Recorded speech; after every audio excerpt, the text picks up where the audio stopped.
প্রিয় দর্শক, আসসালামু আলাইকুম। আজকে আমি আপনাদের ভীষণ মজার ডিম পেঁয়াজের চপ তৈরি করে দেখাবো। আবার এটাকে ডিম পেঁয়াজের স্ন্যাক্সও বলতে পারেন। ডিম চপ তো আপনারা অনেকভাবেই খেয়েছেন। এভাবে একবার ডিম পেঁয়াজের চপ তৈরি করে দেখবেন, ইফতারের প্লেট সঙ্গে সঙ্গে খালি হয়ে যাবে। এই নাস্তাটা তৈরি করা খুবই সহজ। মাত্র 10 মিনিটে এই নাস্তাটা তৈরি করে নিতে পারবেন। আশা করছি বাসার ছোট থেকে বড় সবাই ভীষণ পছন্দ করবে আর মজা করে খেয়ে নেবে। তো চলুন রেসিপিটি দেখে নিচ্ছি। ডিম পেঁয়াজের চপ তৈরি করার জন্য এখানে আমি 2টি সিদ্ধ ডিম খোসা ছাড়িয়ে পরিষ্কার করে নিয়েছি। এবার ডিমটাকে ঠিক 4 ভাগে ভাগ করে কেটে নিচ্ছি। দেখে হয়তো বুঝতেই পারছেন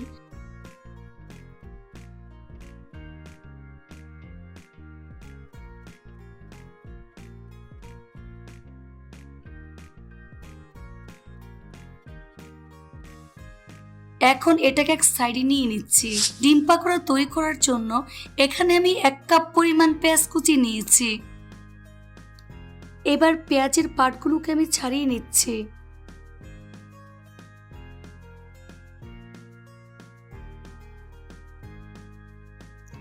তারপর পেঁয়াজগুলোকে হাত দিয়ে মেখে নরম করে নিচ্ছি।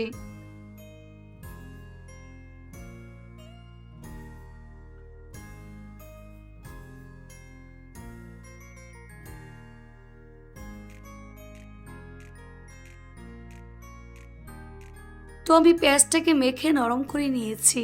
এরপর যে একে একে উপকরণগুলো দিয়ে দিচ্ছি। প্রথমে দিয়ে দিচ্ছি কোয়াটার চা চামচ পরিমাণ কাশ্মীরি লাল মরিচের গুঁড়া, কোয়াটার চা চামচ পরিমাণ হলুদের গুঁড়া, কোয়াটার চা চামচ পরিমাণ জিরার গুঁড়া, কোয়াটার চা চামচ পরিমাণ কালো গোলমরিচের গুঁড়া দিয়ে দিচ্ছি। 1 প্যাকেট ম্যাগি ম্যাজিক মশলা দিয়ে দিচ্ছি।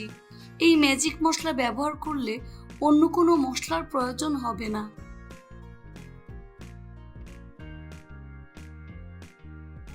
এবার সবকিছু একসাথে খুব ভালো করে মিশিয়ে নিচ্ছি। হাত দিয়ে খুব ভালো করে কষলিয়ে মেখে নিতে হবে। পেঁয়াজটাকে খুব ভালো করে নরম করে নিতে হবে। তো আমি বেশ কিছুক্ষণ সময় নিয়ে সবকিছু ভালো করে মিশিয়ে নিয়েছি। পেঁয়াজটাকে একেবারে নরম করে নিয়েছি। এই পর্যায়ে লবণ দিয়ে দিচ্ছি। এর মধ্যে 2 থেকে 3টি কাঁচামরিচ কুচি দিয়ে দিচ্ছি। 1/4 কাপ পরিমাণ ধনিয়া পাতা কুচি। বাইন্ডিং এর জন্য 1/2 কাপ পরিমাণ বেসন দিয়ে দিচ্ছি। আপনারা চাইলে বেসন, চালের গুঁড়া এবং ময়দা মিশিয়ে এই মিশ্রণটা তৈরি করে নিতে পারবেন। আমি এখানে শুধুমাত্র বেসন ব্যবহার করব। বেসন সবকিছুর সাথে খুব ভালো করে মিশিয়ে আঠালো একটি মিশ্রণ আমি তৈরি করে নেব।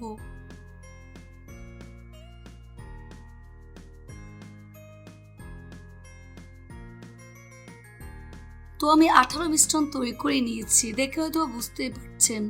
এবার হাতটা ধুয়ে পরিষ্কার করে নেব। হাতের মধ্যে সামান্য পরিমাণ তেল মেখে নিয়েছি। এখান থেকে পরিমাণ মতো মিশ্রণ নিয়ে প্রথমে হাতের মধ্যে ঠিক এভাবে আমি ছড়িয়ে নিচ্ছি। এবার মাঝ বরাবর একটি ডিমের স্লাইস বসিয়ে দিচ্ছি। এর মধ্যে আরো কিছুটা পরিমাণ মিশ্রণ দিয়ে এই ডিমটাকে খুব ভালো করে ঢেকে দিচ্ছি। তারপর 2 হাতের সাহায্যে ঠিক এভাবে চেপে লম্বাটে শেপ দিয়ে দিচ্ছি, অর্থাৎ ডিমের মতো শেপ দিয়ে দিচ্ছি।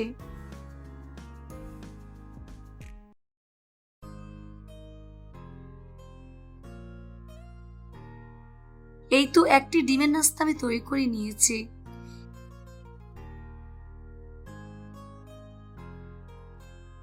একইভাবে আরেকটি তৈরি করে আপনাদের দেখিয়ে দিচ্ছি।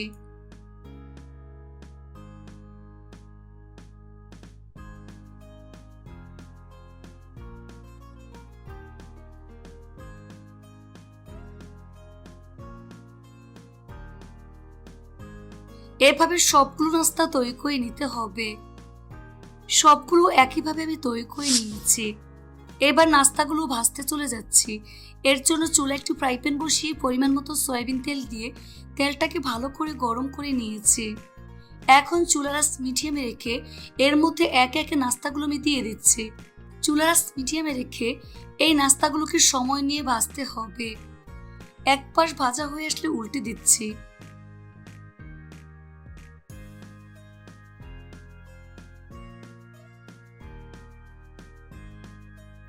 এভাবে কিছুক্ষণ পর পর উল্টে পাল্টে গোল্ডেন ব্রাউন কালার এবং ক্রিস্পি করে ভেজে নিতে হবে।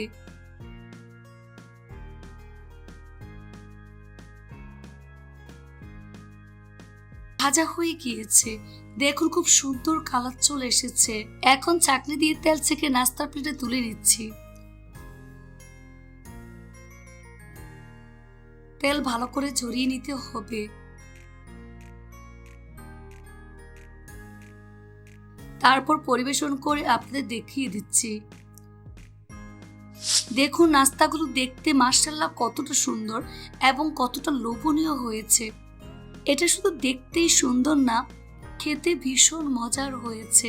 এভাবে একবার হলেও বাসায় তৈরি করে দেখবেন। এটা তৈরি করে খেলেই বুঝতে পারবেন ঠিক কতটা মজার। রেসিপিটি ভালো লাগলে অবশ্যই একটি লাইক দিয়ে দিবেন। ফ্রেন্ডস অ্যান্ড ফ্যামিলির সাথে বেশি করে শেয়ার করবেন। সবাই অনেক বেশি ভালো থাকবেন। আল্লাহ হাফেজ।